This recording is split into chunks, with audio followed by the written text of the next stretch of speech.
Assalamualaikum warahmatullahi wabarakatuh. Perkenalkan, nama saya Putri Adila. Saya dari Prodi Pendidikan Bahasa Inggris, Fakultas Tarbiyah dan Ilmu Keguruan, kelas 4C. Nah, pada video kali ini saya akan menjelaskan mengenai 3 materi dari 14 pertemuan guna untuk memenuhi tugas final dari mata kuliah Etika dan Profesi Guru. Jadi langsung saja kita beralih ke materi yang pertama. Jadi, materi yang pertama yaitu profesi keguruan. Nah, poin yang pertama yaitu pengertian profesi. Apa sih profesi itu? Jadi, profesi merupakan suatu pekerjaan yang dilandasi oleh ilmu pengetahuan atau pendidikan tertentu. Nah, poin yang kedua yaitu apa itu profesi keguruan? Jadi, profesi guru merupakan seseorang yang mempunyai latar belakang pendidikan keguruan dan memiliki kemampuan mengajar serta mengabdikan dirinya di dalam masyarakat yang membutuhkan ilmu yang ia miliki. Poin yang selanjutnya yaitu kode etik profesi keguruan. Nah, apa sih kode etik itu? Jadi, kode etik merupakan suatu tata cara atau aturan yang diterapkan dalam sebuah profesi atau pekerjaan yang kita pilih. Poin yang selanjutnya yaitu kode etik dalam mengajar. Nah, sebagai seorang guru, kita memiliki beberapa kode etik dalam proses pembelajaran. Yang pertama yaitu seorang guru harus menghargai pendapat murid-muridnya. Yang kedua yaitu guru juga harus menggunakan kata-kata yang tidak menyinggung perasaan para muridnya. Nah, sebagai seorang guru, apabila kita menghadapi kesalahan seorang siswa, kita tidak sepatutnya mengkritik siswa tersebut menggunakan kata-kata yang kasar. Akan tetapi, kita harus tetap menggunakan kata-kata yang lembut di hadapan para siswa. Lalu yang ketiga yaitu seorang guru harus memakai pakaian yang rapi dan sopan. Nah, kita sebagai seorang guru sudah sepatutnya menjadi contoh bagi para anak didik kita, terutama dalam hal penampilan. Misalnya, seorang guru perempuan tidak sepatutnya menggunakan rok yang sangat pendek di atas lutut dan juga tidak sepatutnya menggunakan pakaian yang ketat karena dapat menjadi pusat perhatian bagi para siswanya. Dan yang terakhir yaitu guru juga tidak boleh memarahi muridnya yang melakukan kesalahan. Akan tetapi, guru hendaknya melakukan hal-hal yang bisa merubah sikap murid yang salah. Nah, poin yang terakhir yaitu syarat-syarat profesi guru. Jadi, syarat-syarat profesi guru ini ada 7. Yang pertama, jabatan yang melibatkan kegiatan intelektual. Jadi, kegiatan intelektual yang dimaksud di sini merupakan proses pembelajaran yang terjadi di dalam kelas. Yang kedua, jabatan yang menggeluti suatu bidang ilmu khusus. Yang ketiga, jabatan yang memerlukan persiapan profesionalisme yang lama. Jadi, apabila seseorang ingin menjadi seorang guru, ia sekurang-kurangnya telah menempuh pendidikan keguruan minimal S1 dan telah melakukan pelatihan-pelatihan profesi keguruan. Lalu yang keempat, jabatan yang menjanjikan latihan dalam jabatan yang berkesinambungan. Yang kelima, jabatan yang menjanjikan karir hidup dan keanggotaan yang bersifat permanen. Yang keenam, jabatan yang memerlukan standarnya sendiri. Dan yang terakhir, jabatan yang lebih mementingkan layanan daripada keuntungan sendiri. Nah, kita sebagai seorang guru sudah sepatutnya lebih mementingkan bagaimana cara kita mencerdaskan anak didik kita daripada mementingkan keuntungan yang akan kita dapatkan. Baiklah, materi yang kedua yaitu peran guru dalam memahami lingkungan peserta didik. Jadi, poin yang pertama, pengertian lingkungan pendidikan. Jadi, apa sih sebenarnya lingkungan pendidikan itu? Jadi, lingkungan pendidikan dapat diartikan sebagai segala faktor lingkungan yang berkaitan dengan praktek pendidikan. Nah, lingkungan pendidikan sebagai lingkungan tempat berlangsungnya proses pendidikan juga merupakan bagian dari lingkungan sosial sendiri. Selanjutnya, poin yang kedua yaitu jenis lingkungan pendidikan. Nah, menurut Ki Hajar Dewantara, jenis lingkungan pendidikan itu sendiri terbagi menjadi 3. Yang pertama ada lingkungan keluarga, yang kedua lingkungan sekolah, dan yang ketiga lingkungan masyarakat. Jadi, yang pertama lingkungan keluarga. Lingkungan keluarga merupakan lembaga pendidikan tertua atau lembaga pendidikan pertama bagi anak-anak. Jadi, pendidikan keluarga itu memiliki beberapa fungsi. Yang pertama, sebagai pengalaman pertama masa kanak-kanak. Yang kedua, menjamin kehidupan emosional anak. Yang ketiga, menanamkan dasar pendidikan moral. Yang keempat, memberikan dasar pendidikan sosial. Dan yang kelima, meletakkan dasar-dasar pendidikan agama sejak dini terhadap anak. Selanjutnya yaitu lingkungan sekolah. Jadi, lingkungan sekolah merupakan lingkungan pendidikan kedua setelah keluarga. Jadi sekolah bertanggung jawab atas pendidikan anak setelah anak tersebut diserahkan secara resmi kepada lembaga sekolah yang bersangkutan. Nah, lingkungan sekolah ini memiliki beberapa fungsi. Yang pertama, sekolah membantu orang tua untuk mengajarkan kebiasaan-kebiasaan yang baik serta menanamkannya terhadap peserta didik. Jadi kebiasaan-kebiasaan baik yang diajarkan oleh keluarga terhadap anaknya itu ditanamkan lebih dalam lagi di lingkungan sekolah. Lalu yang kedua, sekolah memberikan pendidikan untuk kehidupan di dalam masyarakat yang sukar atau tidak dapat diberikan di rumah. Jadi pendidikan yang tidak didapatkan oleh anak di lingkungan keluarga aja seperti pelajaran biologi, matematika, sejarah dan lainnya itu diajarkan secara resmi di lembaga sekolah. Lalu yang ketiga, sekolah melatih anak-anak untuk memperoleh kecakapan-kecakapan seperti membaca, menulis, menggambar, menghitung, serta pengetahuan-pengetahuan umum lainnya yang bersifat mengembangkan kecerdasan dan juga pengetahuan si anak. Dan yang terakhir, sekolah berfungsi untuk memberikan pelajaran etika, keagamaan, estetika, dan juga membenarkan yang benar dan juga menyalahkan yang salah. Yang ketiga yaitu lingkungan masyarakat. Nah, jadi kaitan antara lingkungan masyarakat dengan pendidikan itu dapat ditinjau dari 3 sisi. Yang pertama, masyarakat sebagai penyelenggara pendidikan itu sendiri.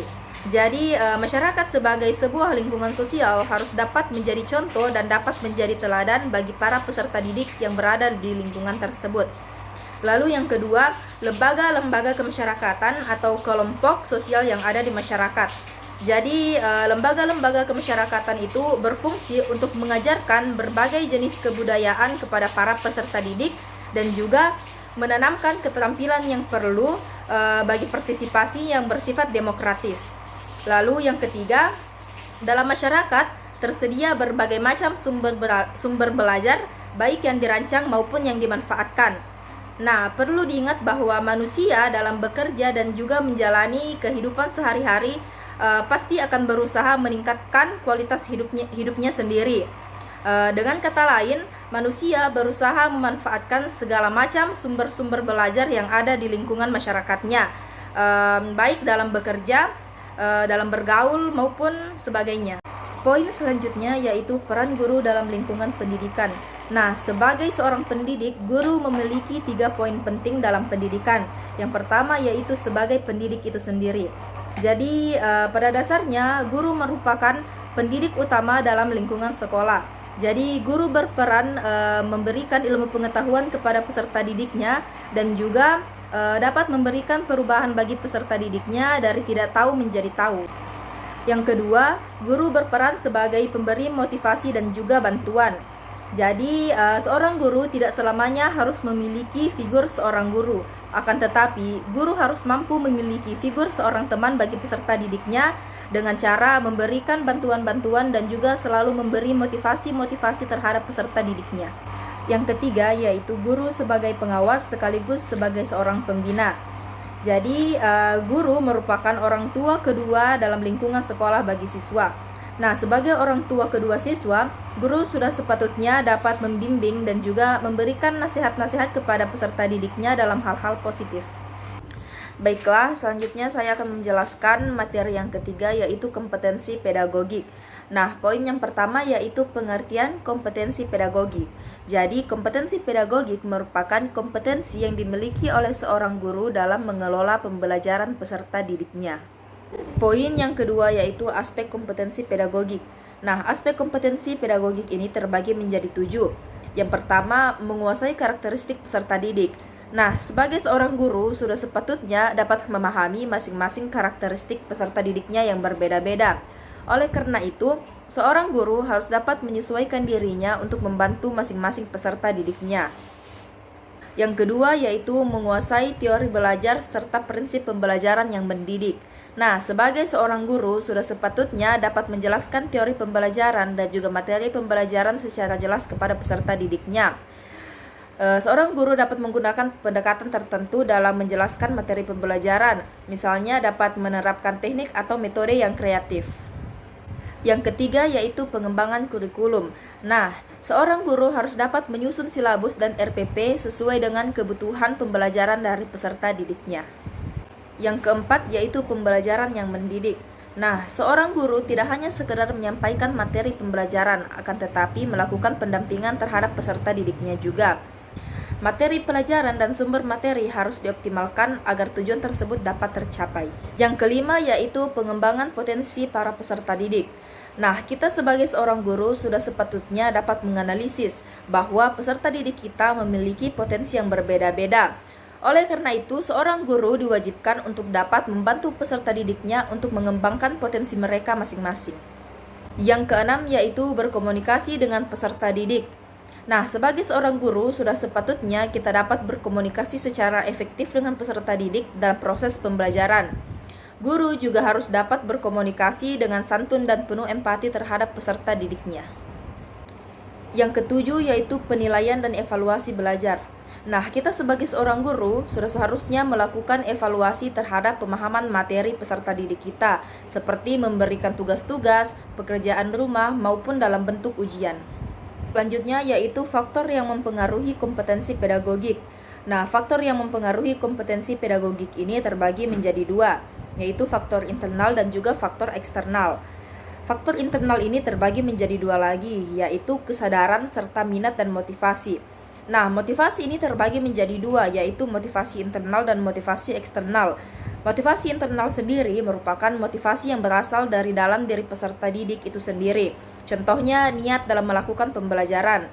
Lalu, motivasi eksternal merupakan motivasi yang berasal dari luar lingkungan peserta didik itu sendiri. Misalnya, motivasi dari keluarga ataupun dari teman-temannya. Selanjutnya, yaitu faktor eksternal. Jadi, faktor eksternal ini terbagi menjadi tiga, yaitu kualifikasi jenjang pendidikan, pengalaman, serta sarana dan fasilitas. Nah, poin yang pertama, kualifikasi jenjang pendidikan. Latar belakang pendidikan guru merupakan hal yang sangat diprioritaskan dalam dunia pembelajaran. Guru yang memiliki latar belakang pendidikan yang baik, ia akan mendapatkan pengetahuan tentang pengelolaan kelas serta bagaimana menjalankan proses pembelajaran yang baik dan benar. Nah, berbeda dengan guru yang belum mengambil pendidikan keguruan. Dia akan merasa kesulitan untuk dapat meningkatkan kualitas pembelajaran di dalam kelas. Selanjutnya, faktor yang kedua yaitu pengalaman guru. Nah, guru yang telah memiliki pengalaman mengajar yang lama cenderung akan lebih baik dalam mengantarkan anak didiknya untuk mencapai tujuan pembelajaran sesuai dengan pengalaman mengajarnya. Dan yang terakhir yaitu faktor sarana dan fasilitas. Nah, sarana dan fasilitas pendidikan yang memadai tentunya akan dapat mempermudah tercapainya tujuan pembelajaran. Sebaliknya, apabila sarana dan fasilitas pendidikan tersebut kurang memadai, akan dapat menghambat atau memperlambat tercapainya tujuan pembelajaran dalam pendidikan. Baiklah, itulah tadi sekiranya penyampaian materi dari saya. Semoga dapat bermanfaat bagi kita semua, dan apabila ada kekurangannya saya mohon maaf. Saya akhiri dengan ucapan wabillahi taufiq wal hidayah. Wassalamualaikum warahmatullahi wabarakatuh.